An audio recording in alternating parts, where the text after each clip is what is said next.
So good afternoon, Mr. Caro, and I'll be interviewing you for our subject, which is NATSC13, and um, I have I have 9 questions for you. So I'll ask you the first one. So, how does the Philippine Disaster Resilience Foundation help uh, the local environment or its people after a disturbance or a disaster has hit the area?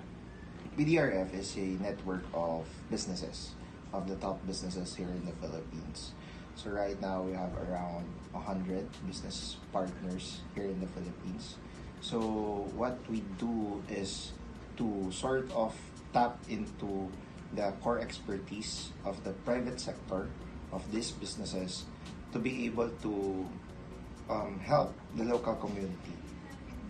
So, for example, what we do is tapping into the expertise of, let's say, Smart and Globe for them to establish the communication systems on the ground. At the same time, tapping the other energy providers like, for example, Meralco, Aboitiz, Ayala Power, for them to establish or reconnect, re-energize a local community, even if it's outside of their franchise area.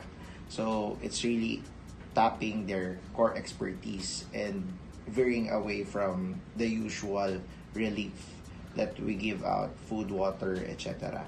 So we're tapping into their core expertise as a corporate, as a company. PDRF, or the Philippine Disaster Resilience Foundation, is an NGO based in Clark, Pampanga. Following the devastation caused by Typhoon Frank, Typhoon Pepeng, and Tropical Storm Ondoy, the Office of the President issued Executive Order Number 838 to create the Special National Public Reconstruction Commission, mandated to spearhead effective reconstruction measures that address the needs of disaster-stricken communities. In 2009, leaders of some of the country's largest private corporations and non-government organizations established the Philippine Disaster Recovery Foundation. In the same year, the two entities drew a cooperation agreement, further solidifying the commitment of the private sector to the reconstruction programs of the Philippine government.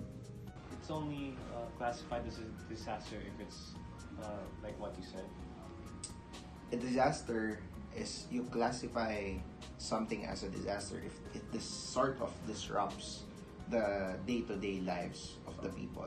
So, like for example, if there was an earthquake somewhere in the middle of an area here in the Philippines that nobody is living, nobody died, would you call it a disaster? Would it catch the attention of the media? Because there's nothing that says that it's a disaster already, because there's no one who died. It's not disrupting anything because these are natural events. Typhoons, tropical cyclones, earthquakes is natural earth processes. So if these are things that you can't really prevent from happening, but you can prevent a disaster from happening. How do you educate people and tell them like when there's a incoming disturbance in the area and how to lessen the impact? Well, on our end, so what we do is we're not the one responsible for the general public. So our take is on the business sector. So what we do is we provide information to our network of businesses of the private sector.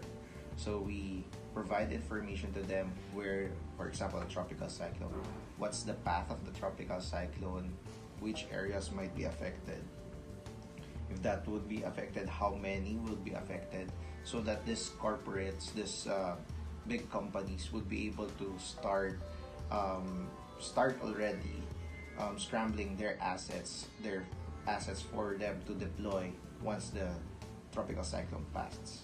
So it's really more on the side of how the big businesses could help out on the local community, at the same time helping them to have their own organizational resilience.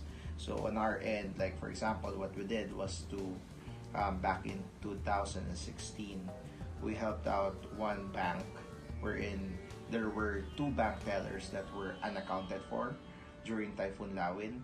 So what we did was to coordinate that information with the national government so that the national government would put those names into the search and rescue